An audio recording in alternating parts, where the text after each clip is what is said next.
Greetings, everyone. The situation in the Russia-Ukraine war is entering a tense and unpredictable phase as traditional military strategies are gradually reaching a dead end. Facing a dangerous situation on the eastern Ukraine battlefield and Kyiv's overwhelming drone advantage, the Kremlin is now confronted with life-or-death choices. When cornered, Vladimir Putin will reveal risky and extreme moves in an attempt to turn the situation around. This video will break down the world's most feared escalation scenarios. Why, after more than 4 years of relentless attacks on Kyiv, have Ukraine's centers of power and leadership apparatus not been completely wiped out? Is Sergei Lavrov's threat of diplomatic evacuation the prelude to a brutal decapitation campaign? Or is it just a desperate psychological tactic? With rising conflict and a warning shot near NATO, a key Baltic target is now in Moscow's sights. The plan involves using a few thousand troops to challenge the red line of Article 5 on collective defense. How will NATO respond? How has the Western trap and NATO's strategic map been rapidly shifting to lock the last window of opportunity for Russia? If the Kremlin decides to gamble desperately, where will the final outcome of the Russia-Ukraine war be pushed? Here is the detailed content and analysis. Putin is being pushed to a dead end, striking at the Latvian border, forcing NATO into a war of attrition. Ladies and gentlemen, the situation on the eastern Ukraine battlefield is witnessing a harsh reality for the Kremlin as Russia's traditional military strategies seem to have reached a dead end. From a geopolitical perspective, President Vladimir Putin is facing an unprecedentedly difficult situation. He has created a turning point in the situation by establishing absolute dominance in the drone warfare. These invisible killers continuously rain fire down on the Russian army's supply lines, completely breaking the strategic corridor connecting the Russian border with the Crimean Peninsula. Not stopping there, the flames of war have spread to the Russian homeland as Ukraine's long-range drone squadrons continuously bombard oil refineries, defense industrial complexes, and fortified cities that were once thought to be impregnable. The situation is so dire that Moscow authorities have advised banks and private businesses to arm themselves and buy air defense systems for protection against enemy long-range attacks. The intensity of the war has escalated as Ukraine's arsenal is continuously reinforced with the most advanced Western weaponry, from Sweden's powerful ZRS-39 Gripen fighter jets to American-made Hornet reconnaissance drones, along with a massive financial influx of up to 90 billion euros set to pour into Kyiv's treasury. Military analysts are particularly paying attention to the strong statement made by the commander of Ukraine's 36th Marine Brigade, the founder of the elite Azov Brigade, who asserted that the next 6 to 9 months, especially the first 6 months, will be the turning point that determines the fate of this all-out conflict. History has always proven a harsh rule. When a tyrannical leader is cornered in desperation, that is when he becomes most brutal and dangerous. Whether or not the brutal loss reports are distorted before reaching the Russian leader, sources all point to one reality. All external sources point to one reality. Putin is falling into a state of isolation and growing suspicion, but he is aware of the deadly dangers surrounding him. Instead of admitting defeat, the Kremlin emperor will surely play the riskiest, most extreme, and unconventional cards to turn the situation around and overthrow the current order. The prelude to a catastrophic escalation is the evacuation ultimatum, filled with the smell of gunpowder and highly symbolic. Russian Foreign Minister Sergei Lavrov, a loyal confidant of Putin, issued a world-shaking warning when he urged all diplomatic missions. Ambassadors and foreign citizens must leave the capital, Kyiv, immediately. This threatening message was also delivered directly to U.S. Secretary of State Marco Rubio in a tense phone call. A warning was issued to the people of Ukraine to stay away from high-level administrative buildings, military facilities, and strategic command centers before a devastating storm of destruction strikes. This was not an empty threat on paper, because just before that, Russia had carried out one of the most brutal attack campaigns in history, demonstrating its power with a model version of the Oresnik intercontinental ballistic missile capable of carrying a nuclear warhead. However, Lavrov's psychological warfare tactic failed to shake the will of the West. European leaders flatly refused to withdraw their ambassadors, and even the Washington administration under President Donald Trump, although somewhat open to Russia's demands, also firmly refused to make concessions. Although the siege of Kyiv had not officially begun, all the covert intelligence movements indicated that Russia was indeed preparing for a full-scale destructive campaign. After more than 4 years engulfed in the flames of a total war, the fact that these core centers of power had not been completely flattened was a strange thing to observers. In fact, right from the very first days of the all-out fighting, there was already a clear determination to eliminate the leadership apparatus in Kyiv by deploying elite commandos from the Wagner private military group and Kadyrovite fighters in failed assassination attempts on Zelensky. Diplomatic history has shown that Putin is a master at reading and manipulating Europe's fears to force them to back down, but the geopolitical game has now lost its effectiveness. Russia's displays of military might are no longer enough to intimidate the West, as the reality on the battlefield has been exposed. In reality, Russia has never really held back as they claimed. Just look at what happened during the intense airstrike on May 24. Russian leaders launched attacks that damaged the old Verkhovna Rada parliament building and severely destroyed the Opazaki Opera House, the National Music Academy, and the National Art Museum of Ukraine. Those cultural heritages and political symbols were defiled by cluster bombs in front of the eyes of both Kyiv, Washington, and Brussels. However, no one showed fear or changed their stance when Lavrov's henchmen issued further escalation threats. For the West, Russia bombing an opera house is just another war crime and cannot change the balance of power. Moreover, observers are deeply skeptical about the actual capability of Russia's missile arsenal to penetrate the solid air defense shield protecting fixed targets like the Verkhovna Zada building. Moscow's long-range weapons can only make a breakthrough if they are willing to spend a huge amount of resources to launch thousands of missiles and drones simultaneously across the country. This costly warfare method is one Russia can only use sporadically after months of intense preparation. On the contrary, Ukraine's top leadership is not just sitting idly by as targets for bombs and bullets. President Volodymyr Zelensky and his key associates operate within a fortified underground bunker system. Secret meeting locations are scattered, and there are decentralized command centers across the country. The Kremlin can't launch preemptive strikes, not for lack of desire, but because Ukraine's leaders frequently move, secure information, and only reveal their presence after leaving. Even more frightening for Putin, attacking the opponent's centers of power would be like signing a secret agreement, giving Ukraine the right to retaliate in kind. Ukraine possesses long-range drones capable of penetrating deep into Russia's heartland, along with an intelligence network that can relentlessly hunt down Kremlin generals. In fact, at this stage of the war, it is Kyiv that is exercising more practical restraint thanks to the righteousness of its cause. For many years, the NATO alliance has restrained Ukraine by refusing to provide long-range weapons out of fear that the conflict could spiral out of control.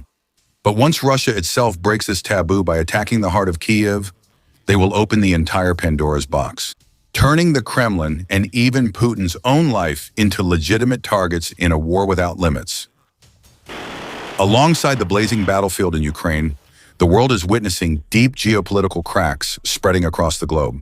From the unrest in Iran, Sudan, and across the Sahel, to the simmering, easily forgotten conflicts in Europe. A new terrifying shadow is emerging, the Kremlin's strategy of expanding conflicts horizontally. Instead of being limited to Ukraine's borders, Russia is targeting the Achilles heel of the North Atlantic Treaty Organization, NATO, with its most vulnerable target being the Republic of Latvia.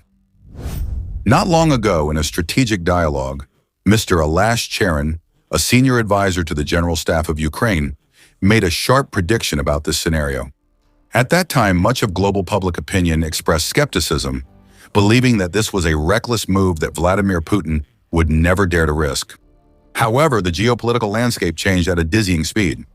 In just a short period of time, Western intelligence agencies simultaneously confirmed a worrying truth. Moscow is urgently preparing for a direct probing attack on a NATO member, and Latvia is right in the crosshairs. Tensions reached their peak when General Mikhail Kassin, Supreme Commander of Swedish Defense, bluntly warned in Politico that a life-or-death threat to the Baltic countries could erupt at any moment. The Kremlin is urgently building a solid legal and diplomatic cover to legitimize future military actions. The Russian ambassador to the United Nations made a chilling statement, asserting that the coordinates of command centers in Latvia are already within the range of Russian missiles, and that NATO's so-called defensive shield will not be able to protect the country from devastating retaliatory strikes. Moscow accuses Kyiv of using the territory of Latvia and the Baltic states as a launchpad for drone squadrons attacking inside Russia. Meanwhile, Latvia is weakening itself from within. The government of this country has just faced a serious political crisis that led to the collapse of the cabinet. After the national air defense system was powerless to intercept 2 Ukrainian drones that went off course and crashed into a grain warehouse, the signs of war became even clearer when the Russian State Duma passed a controversial law allowing the use of military force to protect Russian citizens and communities abroad from the risk of arrest or prosecution in international courts. It should be noted that nearly a quarter of Latvia's population is of Russian origin, mainly concentrated in the border areas adjacent to Russia and Belarus, and up to 35 out of every 100 people use Russian as their mother tongue. The risk of direct conflict with NATO is now real, as Russian drone debris keeps violating alliance airspace. The incident where a drone crashed into an apartment building in Romania during a failed interception attempt is a painful example. For many observers, Russia provoking a powerful military alliance like NATO seems like a suicidal act. But that is exactly the risky tightrope act that Putin has mastered over the past decades. A strategy of maximum deterrence that in the past has repeatedly forced NATO to back down. The calculations of the Kremlin's master are highly pragmatic and ruthless, directly challenging NATO to break the unity bloc and force the alliance to betray its sacred commitment to collective defense when the decisive moment comes. Europe is currently an entity deeply divided. While frontline countries like Poland and Finland are bracing themselves for a life-and-death struggle, major powers like London and Paris seem to be lagging behind in the arms race. Meanwhile, Western European countries like Spain are firmly refusing to remilitarize. Even more concerning, under the leadership of President Donald Trump, Washington could completely refuse its duty to protect European allies, citing reasons such as their insufficient defense spending or existing diplomatic disagreements. If Putin manages to break NATO's unity, he will undermine the foundation of aid to Ukraine, causing Kyiv's resources to be depleted and collapse. To realize this scheme, Russia doesn't need to mobilize a massive army to swallow up the entire Baltic region through the vulnerable Suwalki corridor in Lithuania or subdue Estonia all at once. Putin's goal is simply a limited probing attack campaign targeting the eastern border of Latvia, where the majority of the population speaks Russian, NATO's defenses are weak, and the area holds low strategic value. Only a few thousand Russian and Belarusian troops need to cross the border, raise a flag, and provoke NATO to respond. This is the worst nightmare for Article 5 of the NATO Charter, the alliance. The alliance is caught in a dilemma, forced to choose between starting a third world war over a remote, pro-Russian borderland or accepting that its symbol of collective defense shatters into 100 pieces. In such a scenario, the Kremlin is betting on the deep psychological divisions within the West. Moscow hopes that leaders of France or Italy will easily shirk responsibility, declaring that the blood of their soldiers is not worth shedding for a small strip of land on Latvia's border. Or Donald Trump, in a pragmatic calculation, will accept Vladimir Putin's argument that this is merely an act of protecting Russian-speaking communities in a foreign country. However, this calculation faces two critical strategic obstacles. First, this saber-rattling move might have succeeded if it had been launched 1 or 2 years ago, but this military alliance has now awakened and transformed significantly to deal with the most dangerous situations. The European elite has long drawn up plans to deploy Allied forces directly into Ukraine without the leadership of Washington or the official banner of NATO. The continent is building its own defense plans to reduce dependence on the United States and Germany if the situation requires it. Countries right on the front lines or near the red line, such as Finland, Poland, and Germany, are demonstrating a steely resolve. They are prepared to respond to any Russian aggression, even if the alliance doesn't reach consensus. NATO's organization has also become more flexible than ever, allowing regional powers to take the lead in activating rapid response forces, foiling any plot to turn a local conflict into a referendum aimed at breaking the alliance as Putin desires. The second obstacle lies in the fact that Europe has fully understood Russia's intentions toward Latvia, which means that the element of surprise, the ultimate weapon in any blitz attack, has completely vanished. The clearest evidence is that the German and Dutch governments have recently announced their decision to establish a joint command, which will directly take control of NATO ground forces in Estonia and Latvia in the coming months. This transfer of power means that Berlin and The Hague will have full authority to make critical combat decisions instantly on the front lines, instead of waiting for bureaucratic orders from distant Washington. NATO commanders are now right beside the trenches, ready to mobilize overwhelming force at maximum speed, just as alliance officials have previously stated to Reuters. Even more concerning for Moscow's calculations, NATO has decided to reinforce the Estonia and Latvia front with an entire regular corps, alongside a new operational command. In a state of war, a corps can consist of several elite divisions with a massive force of 40,000 to 60,000 soldiers. Even in peacetime, the station forces may be more streamlined, but this corps will bring with it air defense shields, advanced equipment, heavy artillery firepower, and key strategic assets, doubling the current defensive capability of the Baltic region. All these strategic movements are being urgently carried out by NATO machinery to be completed within just a few short months. Therefore, by the time Russia manages to accumulate and deploy enough troops to seize a piece of Latvian territory, the Western defensive trap will have already been locked tight, making any attempt to capture it far too late. Of course, Russia's geopolitical chessboard is not limited to just a single move.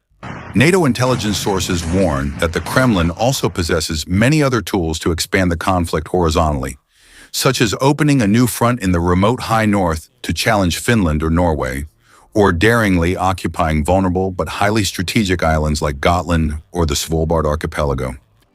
Another approach is that Russia could target non-NATO countries to set an example, both to stir up extreme nationalism at home and to spread fear to Ukraine and Western allies. These potential targets include South Ossetia, where a pro-Russian government could easily compromise or surrender in the face of a military intervention, or Armenia, a small country with limited defense capabilities, which could be easily crushed by even the smallest Russian military offensive. However, both the flow of information from European intelligence and the openly hostile statements from the Kremlin indicate one reality. Latvia is actually the top target in Russia's sights. In your opinion, if Russia actually launches a test attack on the Latvian border, what will happen?